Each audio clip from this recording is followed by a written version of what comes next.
Halo teman-teman semua, selamat datang kembali di channel YouTubeku. Di video sebelumnya kita sudah belajar tentang closure expression dan bagaimana closure itu digunakan di metode seperti sorted. Di video kali ini kita akan melanjutkan pembahasan tersebut dan kali ini kita akan belajar tentang trailing closure. Seperti apa trailing closure itu? Langsung saja kita mulai.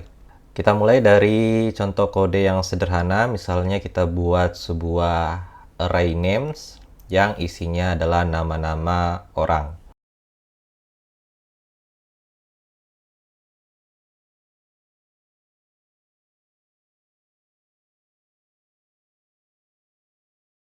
Oke, seperti ini. Selanjutnya kita akan coba mengurutkan nama-nama ini dari Z ke A. Sama seperti sebelumnya, kita bisa menggunakan sebuah closure pada metode sorted. Jadi di sini kita bisa buat variabel baru, kita beri nama new names, lalu names, lalu sorted.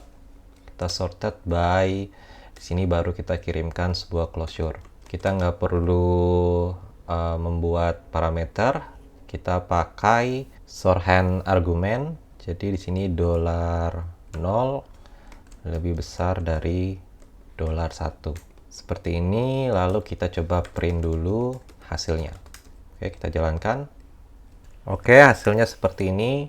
Jadi nama-namanya akan diurutkan dari Z ke A. Nah, sekarang pertanyaannya bagaimana kalau closure yang kita kirimkan adalah parameter terakhir dari sebuah function. Nah, di Swift ini menyediakan cara penulisan khusus yang disebut dengan trailing closure. Nah, dengan trailing closure ini kita bisa memindahkan closure keluar tanda kurung function. Nah, sekarang coba kita ubah kode sebelumnya. Pertama, kita pindahkan dulu kode closure ini di luar kurung bulat function. Jadi bisa kita tuliskan di luar sini. Nah, terus parameter ini bisa kita hapus. Seperti ini. Kemudian coba kita jalankan lagi. Oke, hasilnya sama persis dengan sebelumnya. Bedanya hanya di cara penulisannya saja. Nah, karena metode sorted ini hanya menerima satu parameter, yaitu closure, kita bisa hapus saja tanda kurung bulatnya. Jadi kita bisa buat seperti ini. Nah, ini adalah bentuk trailing closure yang paling sering dipakai. Oke teman-teman, sekarang kita coba lihat contoh lain yang lebih cocok menggunakan trailing closure. Misalnya di sini kita hapus dulu codingan kita, lalu kita buat variable name seperti tadi, yang isinya ada Budi, Andi, dan Citra. Lalu kita akan coba buat nama-nama di dalam array ini diubah menjadi huruf besar. Nah, di sini kita baru bisa menggunakan metode map untuk mapping nilai-nilai dari sebuah array.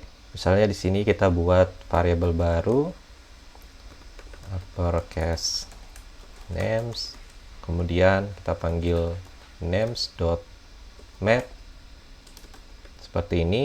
Karena map ini menerima satu parameter berupa closure, kita bisa tulis seperti menggunakan trailing closure. Kita bisa langsung kurung kurawal, buka dan tutup. Lalu kita terima satu parameter yaitu name in, lalu kita gunakan parameter name, kita buat jadi uppercase. Nah, karena cuma satu baris, di sini kita tidak perlu menggunakan return, teman-teman. Nah, closure ini akan dijalankan untuk setiap item di dalam array. Sekarang kita coba cek hasilnya seperti apa. Kita running. Nah, hasilnya nama-namanya akan menjadi huruf kapital. Nah, karena closure ini hanya punya satu parameter dan satu baris kode, kita bisa menyederhanakan lagi kode kita. Jadi di sini kita tidak perlu menggunakan parameter, kita akan menggunakan shorthand argument. Kita panggil $0, lalu ini kita bisa buat jadi satu baris. Seperti ini. Kemudian coba kita jalankan. Nah, hasilnya akan sama persis. Oke teman-teman, itulah pembahasan kita tentang trailing closure di Swift.